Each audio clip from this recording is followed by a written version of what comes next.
Antes de começar o vídeo, eu sugiro que você se deite em sua cama, apague as luzes e coloque um fone.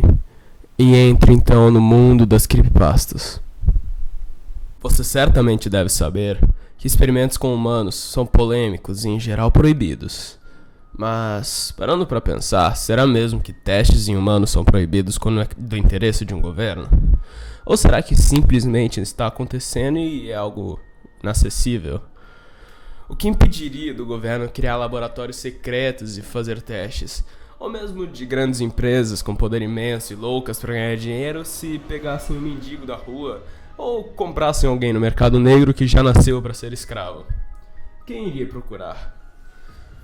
O manuscrito a seguir foi encontrado em um laboratório abandonado com a aparência de que pegou fogo há muito tempo atrás. A estrutura está localizada em um lugar de difícil acesso no Alasca e notavelmente foi feito para não ser encontrado. Haviam 2 salas no laboratório, uma usada para contenção de que foi bloqueada, e quando conseguiram entrar, tinha um vestígio de sangue seco, e a outra sala que era para se observar o que era que estivesse dentro. A princípio, não foi identificado nada que serviria ao laboratório, mas o texto deixado lá podia ser uma pista de o que ocorreria naquele lugar. Junto ao texto, havia a seguinte nota: 1. Não mexa com o que não é seu. 2. Mesmo os anjos podem ser demônios disfarçados. E 3. Não venha até mim, sou tão bom quanto morto. O manuscrito dizia: era para ser simples, nós achávamos. Pegue um pouco de cromossomos, os corte, os coloque lá e uau, o ser humano perfeito. Eu ainda não tenho certeza do que deu errado.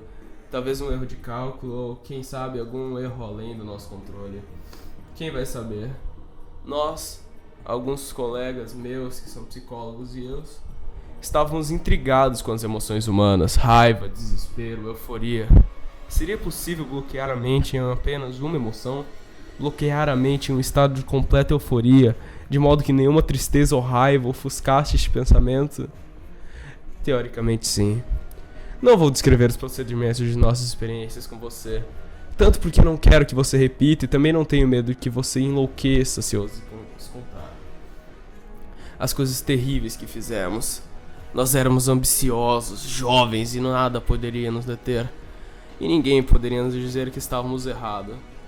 Tudo que vou dizer é que nós pegamos algumas células de Strunk e as alimentamos dentro de fetos.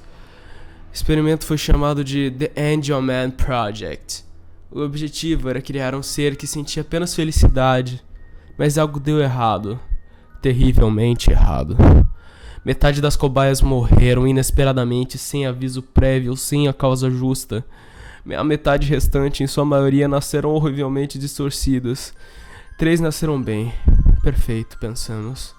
Um ser humano com capacidade mental superior a qualquer outro, devido ao seu estado sempre eufórico. Eles eram perfeitamente normais até os 18 meses de idade. Foi quando apareceram os primeiros sintomas. Falta de equilíbrio, dificuldade para dormir e comer, baixa capacidade de resposta. Todos nós, no fundo, estávamos em pânico, é claro, mas por fora permanecemos calmos e continuamos com o projeto. Deveríamos ter parado ali, deveríamos ter pego as cobaias, sacrificá-las e então as queimá-las e fechar o laboratório. Mas nós continuamos. As coisas só pioraram, os movimentos deles se tornaram cada vez mais esporádicos e eles ainda não poderiam proferir palavras. Embora pudessem rir e fazer muitas vezes, muito frequentemente, não um riso feliz, mas quieto.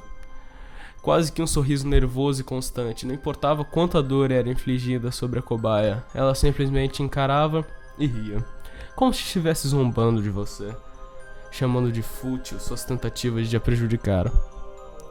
Esperávamos que as cobaias tivessem uma capacidade extra de aprendizagem, mas o contrário ocorreu. O desenvolvimento mental delas era severamente atrasado, elas não conseguiam prestar atenção em algo que por mais de alguns minutos, antes de cair em um ataque de riso. Mas nós continuamos esperando que esses sintomas fossem sumir conforme as crianças ficassem mais velhas. Nós demos um nome para os sintomas: Happy Puppet Syndrome. Porque os movimentos irracionais das crianças faziam parecer que elas eram fantasmas em cordas. 5 anos no projeto e percebemos que não havia esperança. Nós não aguentávamos mais o riso incessante dessas crianças. como se elas soubessem de algo que não sabemos. Olhar para uma criança e vê-la contorcer esporadicamente e rir demais é uma coisa assombrosa. 2 dos meus colegas já haviam saído porque não aguentavam mais. Eu nunca ouvi mais falar deles depois disso. Eles provavelmente estão mortos.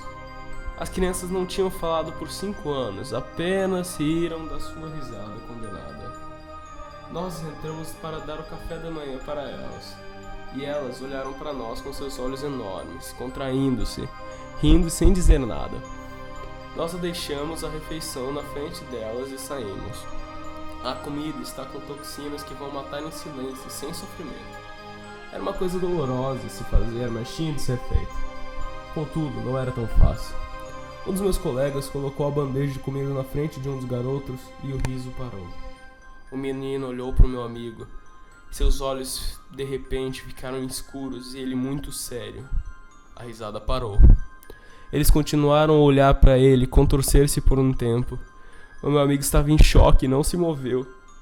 Meus colegas e eu estávamos de bloco de notas e caneta prontos para escrever. De repente, meu amigo caiu de joelho, segurando a cabeça e gritando furiosamente. Ele parecia estar sentindo muita dor. Meus colegas e eu estávamos tão surpresos com isso, não podia fazer nada além de sentar e assistir. Meu amigo caiu no chão gritando palavrões, ele se bateu violentamente algumas vezes e depois ficou quieto. Eu segurei o impulso de ficar doente com mais sucesso do que alguns meus colegas. Algumas coisas sobre isso não eram normal. Uma presença negra que parecia uma torre sobre nós. Nós imediatamente selamos a entrada. O menino parou, olhou para a porta e riu. Ele caiu no chão, se contorcendo e rolando de rir loucamente. Os outros 2 fizeram o mesmo. Depois de alguns minutos, o ajuste parou e eles se levantaram, ainda se debatendo, ainda rindo. As luzes se apagaram e ouvi batidas de vidro quebrando. Gritos. A coisa mais horrível de todas foram sussurros assombrosos, juntamente com um riso silencioso. Quando as luzes voltaram, as cobaias tinham desaparecido. 2 de meus colegas estavam inconscientes ao meu lado. Seus corpos estavam torcidos em ângulos estranhos e com sangue correndo de suas bocas. No início eles pareciam estar mortos e não mostravam sinais vitais, mas eu me inclinei um pouco e então podia ouvir rindo, ainda que levemente. Fui examinar o meu amigo, sem pulso, sem respiração, mas ele continuou rindo baixo. Embora as cobaias não tenham sumido, as cobaias, na verdade, eu ainda sentia como se algo estivesse apenas me observando. Algo que estava apenas na borda da minha visão, mas eu nunca seria capaz de ver. Eu e um colega restantes fechamos tudo imediatamente. Antes de sair, destruímos nossa pesquisa e bloqueamos o laboratório. Eu fiz de comunicação com os meus amigos e ainda presumo que eles estão mortos. Eu ainda sinto que estou sendo vigiado. Ainda ouço o riso, o sussurro em meus ombros, às vezes quando estou acordado. Quando isso acontece, eu corro. Eu me levanto e saio de qualquer lugar que eu esteja. Não sou capaz de ficar no mesmo lugar por mais de alguns dias por causa disso. Isso se espalhou. Outras crianças foram vistas com sintomas semelhantes. Não tenho nenhuma ideia de como isso se espalhou e não era para ser algo que se espalha. Alguém fez algum lugar sobre a disjunção do cromossomo 15 que manteve as pessoas felizes no escuro. Por agora, a doença foi chamada de Angelman Syndrome, síndrome de Angelman. Até agora, os surgimentos não foram perigosos, mas sei que alguns originais ainda se escondem em algum lugar. Eu sei que eles ainda estão vindo atrás de mim. Sei que eles ainda vão me encontrar, e aceito isso. É o que recebo por tentar mexer com a natureza. Deixo aqui essa carta como um aviso.